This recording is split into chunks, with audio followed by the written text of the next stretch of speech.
Welcome, everybody, to episode 7 of the Healthy Habit Podcast. I'm your host, Dr. Dayan, owner and physician at Healthy Habit Medical Center, located right inside Healthy Habit Health Foods. And today on episode 7, we're talking with Lynn Vitale, who practiced as a certified nutritionist, Ayurvedic Clinical Consultant, advanced bodyworker, and a yoga therapist since 1996. Much of Amber's nutrition practice was in collaboration with functional medicine doctors and other integrative practitioners. Since 2008, she's also produced written and video educational content for many publications, as well as for her own clients and an interested public audience. Amber's been a member of the Garden of Life education team since 2014. Welcome, Amber, to the Healthy Habit Podcast.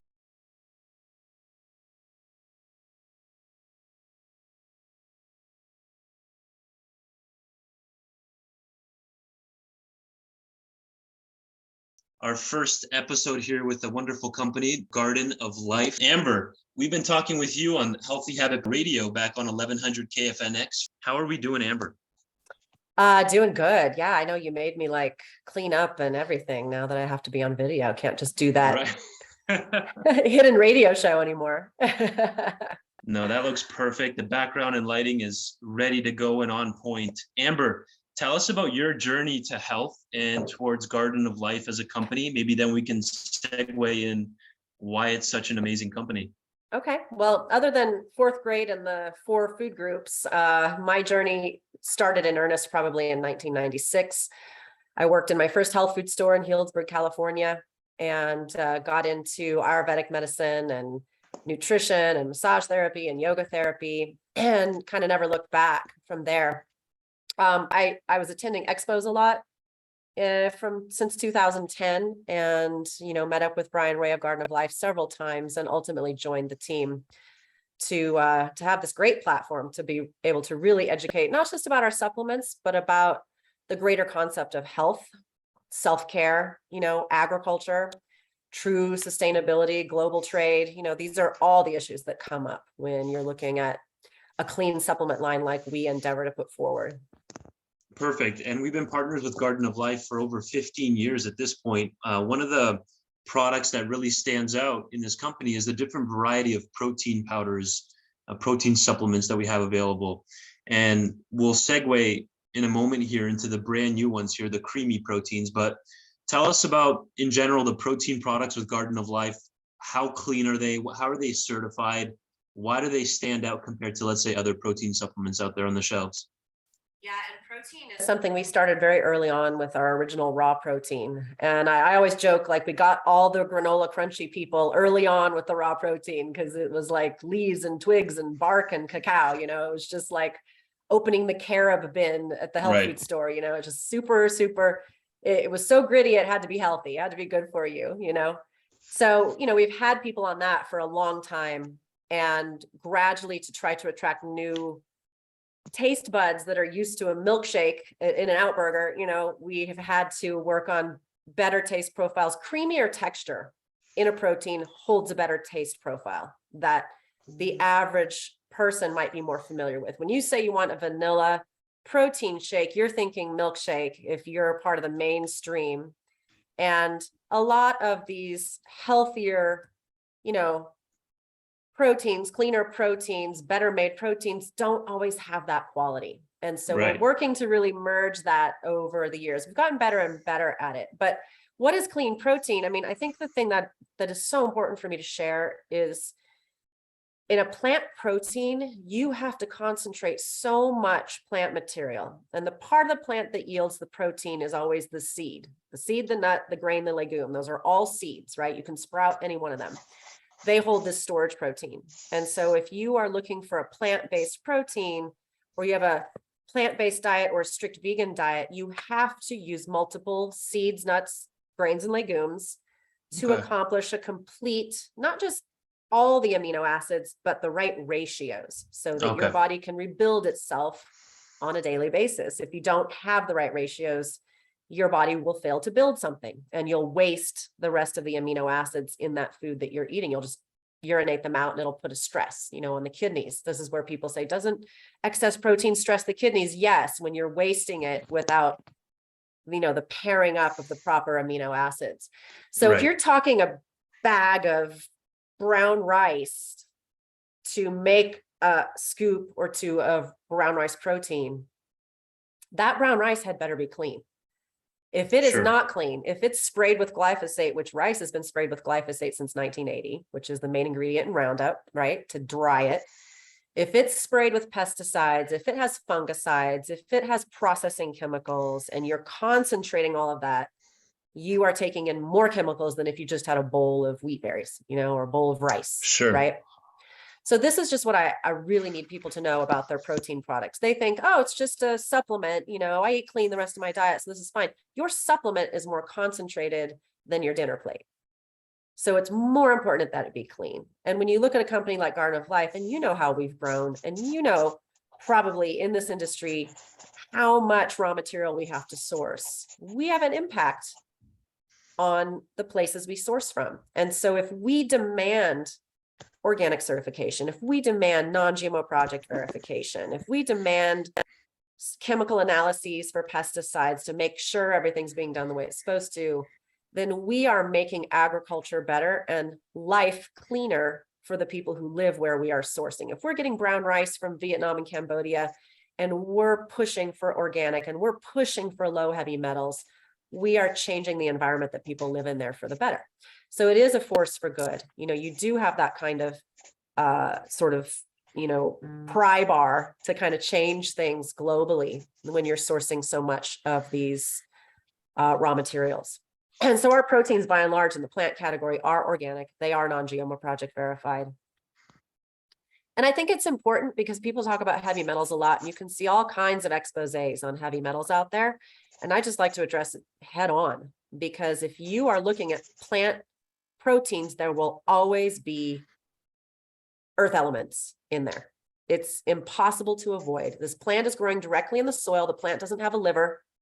So whatever the plant takes up is going to be in that product. And to refine it out would make it an extremely refined product. So you have to source where you get the least heavy metals, but know that every plant that you buy at the grocery store and eat whole, or the way that it is, you are going to get those, Wow. Animal proteins, egg whites, whey protein, the animal already processed and stored away those heavy metals. So they're not in those. You can't compare whey protein to plant protein for heavy metals. They're two different animals, literally, two different kingdoms of taxonomy. And so since, when's it been? Was it 2012, 2014? Since then, we have partnered with As You Sow, which is a non-for-profit organization in California that demands a much more stringent standard on heavy metals than even the EPA demands.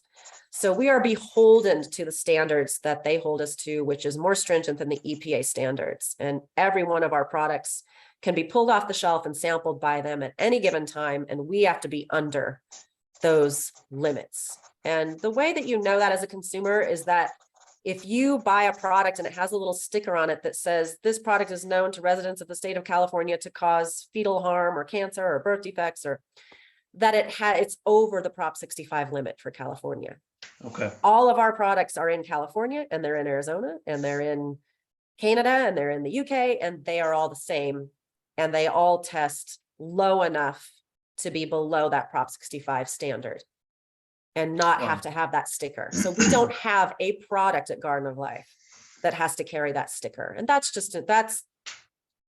how you know it's clean, besides the other certifications. Right. You look for something like that. There are some great brands out there, maybe smaller brands that are going for efficacy, and they want to put in some hemp and some flax, and because those are good for you, and they accept that sticker from California because they know those foods are good for you. They know that you would eat them in your bowl. Sure. And you just have to understand that this is kind of the way it is with California and Prop 65. But with the influence that we yield at Garden of Life, we have been able to kind of dial in supply chains that are low enough that when we put everything together, we stay below that and don't even have to deal with it at all, which I love. Well, you definitely answered my question there of how it's going to be different than other protein powders out there on the shelves. So you mentioned low Roundup, heavy metals are being taken into account.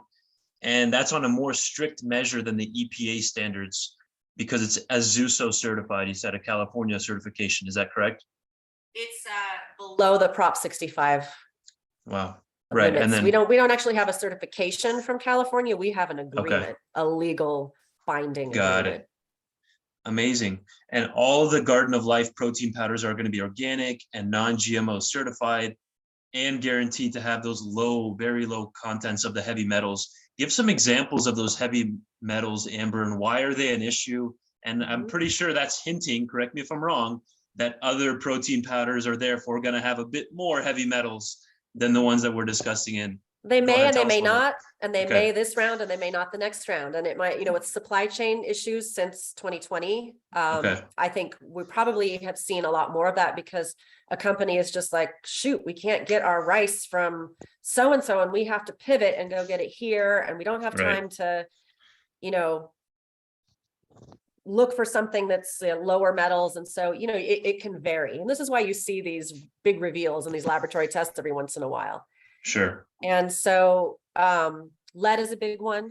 Arsenic is a big one. And it doesn't matter if it's organically grown, that will not change metal. Right. It can come in the rain and you can have no control over it because it's drifting from some industrial part of the country. It can come in groundwater.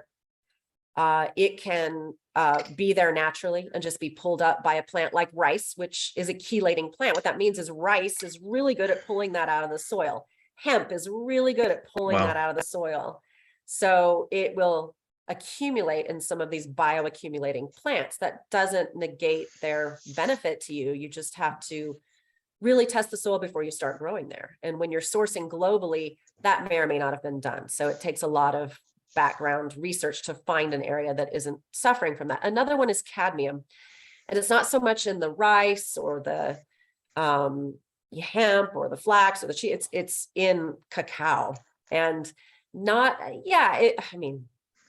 cadmium can be a toxic dump metal that will show up in a toxic waste dump. Okay. But who goes and plants their cacao trees on a toxic waste dump? That's typically not how it happened. Volcanic activity over millennia, over millions and billions of years can bring these metals to the surface. And cadmium comes out of volcanoes and it shows up in a lot of cacao because a lot of cacao is in the Ring of Fire and areas like that where you have had or still have that volcanic activity. So we have had to establish multiple sources of cacao that are low in metals and employ other tactics like different flavor combinations to get that rich chocolate flavor without so much bulk raw cacao. Like our original raw protein had lots of, you could taste it, that bitter raw cacao, that texture. And, we had to back off of that and make sort of more of a milk chocolate flavor in order to mitigate those cadmium levels that you just almost can't avoid to a certain extent. So you mentioned lead, arsenic, cadmium. Those are some common heavy metals that you can find. And then mercury. Bioaccumulated. Mercury. Yeah. But the lead, the arsenic, the mercury, that's typically coming probably from an industry, water supply, rain, drift, more than anything. Like you could have a organic acreage near a concrete plant, a cement plant, or one that used to be, and you will have lead still accumulated in the air and the soil. Whatever falls out, you can't control. So I have some ideas in my mind of what the problems are with these heavy metals, from being neurotoxic to kidney damaging. But what do you have on your radar for what are the issues with these heavy metals building up in the human body? What happens? What's bad about it? So, well, it's important to know the difference between these heavy metals being in your water supply, inorganic, not bound to anything, just floating around and looking for something in you to attach to and cause, neurological damage, liver damage, stress your capacity. People who we always have candida, but if you ingest a lot of extra heavy metals, the candida increases because your body, it's almost your body's using it as a buffer. The yeast actually absorb it, just like algae can clean it up and other microorganisms. And so you will have a very hard time getting rid of candida if you are exposed to a lot of inorganic heavy metals. And so it is important. I don't get into this very often, Okay. but if we look at mercury in fish, in the fish, it's organically bound. It is bound up in the living, metabolic and cellular structures of that fish, along with a lot of selenium, along with the way the fish is processing and binding it. It is not nearly as toxic to get mercury from your fish as it is to get mercury in an inorganic form in your water. Oh, Okay. It's not as toxic to get lead in your kale or your avocado or your rice protein as it is to get it from your windowsill, paint chips or lead pipes. okay. And so I think our average customer doesn't understand that. The EPA standards are set for water. California has a kind of a double standard for water and inorganic metals versus those that are in food that are organically bound that you almost can't avoid. No, your body has a much higher tolerance for those. But when it comes to somebody who's sick, somebody who's coming to a doctor with a multitude of problems, they do a hair test, they do a DMSA challenge, for heavy metal toxicity and find elevated levels, they're not clearing it. When they hear heavy metals in a product, they freak out because they don't want more exposure, but it's almost impossible. Right. You can't go outside and breathe. It's about improving the body's ability to eliminate that. And that brings us around to why supplementation is necessary, because we are not living the natural life that we did 200, 300, 500 years ago. And even in living that natural life, if a volcano exploded near you, you would be exposed to incredibly toxic chemicals for a period of time that might shorten your lifespan and you wouldn't know why, And so we're exposed to that, most of us, every day in ways that we don't even know, and we're exposed to plastics and phthalates and other endocrine disruptors. And, the heavy metals, probably one of the best things. And this is why it took me a long time to really understand why we would high dose vitamin C, when in our food, it never reaches 1,000 milligrams, let alone 10,000, And really, I think the leading researchers in that say it's because of our toxic exposures to these things on a daily basis. And if you have constant antioxidants like vitamin C, ascorbic acid in your system, you can constantly be neutralizing your exposures, even when you don't know you're exposed. So our raw protein, it was originally formulated to act in your body the way an animal protein would act. And that's why we added A, C, E, and K to that protein to improve your utilization of those plant proteins. If you were eating animal products, it would already be almost bioactive for you. And it's just a truth. Animal proteins are like your proteins, and your body recognizes them and has less work to implement them in your body and gets all the nutrients that come with it, especially if in cultures still today who eat the whole animal over the course of a week or a month, ultimately use all parts of the animal. Most of us we get a lean chicken breast, a lean filet mignon, a lean filet of fish, and we leave the skin. I don't like the skin. You're missing out on, I don't like the organ meats. That's gross. Every traditional culture today still, and all indigenous cultures, use the whole animal if they ate animals. That's literally one of my favorite topics, Amber, and you beat me to the punch. That's exactly what I was going to ask you. Why supplement protein? And you just started off answering that. The level of toxins that we're exposed to nowadays is way higher than ever before. We're probably not getting complete amounts from our food. And exactly what you said there, here in the West, we typically just eat, the sausages, the pepperoni, the ribeyes, the ground beef and chicken breasts and salmon. The egg whites, not the yolk. Right, there you go. So we're not, and not only that, like we're not using the bones anymore, the bone marrow and that part of the animal. So tell us, why is protein so important? Like, why would someone consider using, for example, a Garden of Life? Let's actually get into it then. The creamy protein, the new protein that we have here on the shelves. Why include that into a diet? What's it providing? Why is it so important? I think one of the more important questions about protein is why in the United States would we even need to supplement protein? Don't we get enough to eat generally here? Exactly. And that comes down to your digestion, especially because of all these toxins, because of processed foods, because of antibiotics, because of all these things, most of us are not digesting and assimilating the nutrients we're eating.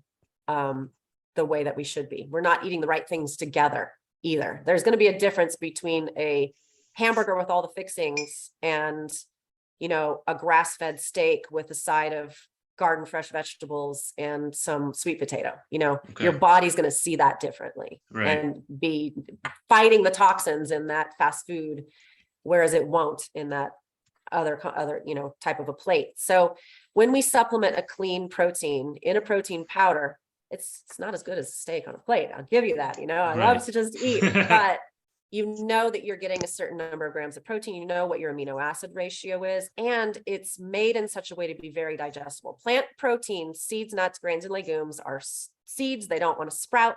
They don't want to give up their nutrition to you. They want to be swallowed whole and excreted somewhere else, and they want to sprout. So there are these enzyme inhibitors you have to get around. And the best way to do that, you can look at every historical account of cultures that survive on plant proteins. They soak, they sprout, they ferment. And we've always been doing one or all of those with our protein sources. So sprouted brown rice protein, sprouted amaranth, quinoa, so on and so forth. The new creamy protein is a hydrolyzed oat, the whole oat, to make this creamy oat milk. It's the coconut milk dehydrated to make this creamy coconut milk. And then the protein sources are sprouted and fermented pea. So it's a fermentation extraction of protein, which is, that's just the next level of making it more accessible and digestible. You've got this other sprouted, quinoa, amaranth, buckwheat, things like that. Buckwheat is not wheat, it's a seed. And you have, our usual wonderful clean flavors. We have gums that make it smooth and act as prebiotics. And now we're using Bacillus subtilis. And Bacillus subtilis is also being transitioned into our raw protein in our raw meal. We're taking out lactobacillus and bifidobacterium and putting in Bacillus subtilis. Bacillus subtilis is one of many very important soil-based organisms that if you were getting your plant proteins out of your garden, you'd be ingesting those soil-based organisms. And you have, as a human, forever and ever and ever until now, when you're sitting in a high-rise office and eating food that is super scrubbed, super cooked, super processed, and doesn't have these anymore. And so we're losing interaction with organisms that are crucial for our gut health, our immune health, for the soil of our gut lining. What Bacillus subtilis does for your gut lining is the same thing it does for the soil and the plants that grow in that soil. Your soil needs it for the plants. Your gut needs it for your own health. It's the same organism. And I just think that's fascinating. Okay, that's a great explanation, Amber. And a lot of people are listening to the show right now as they're shopping at Healthy Habit Health Foods here at 6029 North 7th Street. That's 6029 North 7th Street. Right when you walk into the store, folks, you look on the left side panel there. We have the new creamy proteins laid out there in a bunch of different types. Is there different flavors, or tell us a little bit about the differences there? Well, normally we bring out a lot of flavors, but we kept it really simple with this one. We made it very attractive to the person who might be used to getting like a multi-level marketing, diet shake or something like that. Vanilla cookie and chocolate brownie. Those are the two flavors. And this is the smoothest and creamiest protein that we've ever put out. And it solves that conundrum of the cooler stored plant milk. That, hey, this brand is not organic, but it's $4.99, and this brand is organic and it's $9.99, and I could do a lot with that $5. Does it really matter if my almonds aren't organic? And what's carrageenan, and what's gellan gum, and what's potassium sorbate and sodium benzoate? And this is what I do every time I have to buy plant milk for my son who doesn't do as well with dairy. I'm just like, this creamy protein has the dehydrated oat milk and the dehydrated coconut milk in it already. You add water and the plant milk is in there with no gellan gum, no carrageenan, no preservatives, no sugars, just all that good creaminess in your shaker cup. You don't even have to use another plant milk if you don't want to. So I love that about it. It's delivering everything that we want in one shaker cup with water. I feel like we're just getting warmed up, Amber, but it's are. about a minute and a half to go here. We got to extend the length of these to 45 plus minutes. It flew by, but this was extremely informative for episode 1 with Garden of Life. We talked on all the different, the Azuso certification, the organic, non-GMO certified, the low quantities of heavy metals and all the damage they can do in the system. And then we even introduced the brand new creamy protein here in the vanilla and chocolate format. So I think that's a good first episode, but we've got to have you on soon, Amber, to go even deeper on this topic. What do you want to leave our listeners with? Yeah, it's just great to have a minute to really explain the plant protein category. Right. And understand that it's really worth it to get those plant proteins. You know, if you're a carnivore, if you're an omnivore, if you're a vegan, a vegetarian, it's just important, and you need more total plant protein than you do total animal protein. And so make sure it's clean because it's concentrated. And you're not even saying go vegan, go vegetarian. That's not the point here. It's just people are very black and white, I've noticed. And I completely agree with you. You want to get the variety of proteins there. And it's so important that you mentioned the seed topic, and we'll finish on this note.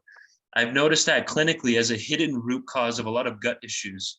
People are just by the handful pounding nuts and seeds, and obviously they're not fermented, they're not sprouted, they're just de-shelled, so then you can just go to town on it. And so even the squirrel berries its nut and lets it rot a little bit, you know. Right so that to make it a little more digestible. Exactly, easier in the gut. Amber, thank you so much. What's a good contact that people can follow through with? I'll leave the links below in the description box. Yep, just the www.gardenoflife.com. The best way to reach us. And there's actually, if you go into testing, if you go in the search bar for testing, you will see our information on heavy metals and, you know, that process that we went through years ago to do the very best that is possible to do with plant proteins. Amazing. You guys are all incredible. You, Christy, Steve Tippett, the whole team there. You guys have been incredible partners of ours. We appreciate your time. Thanks, Amber, for your time, and we'll talk to you soon. All right. I hope so. Take care.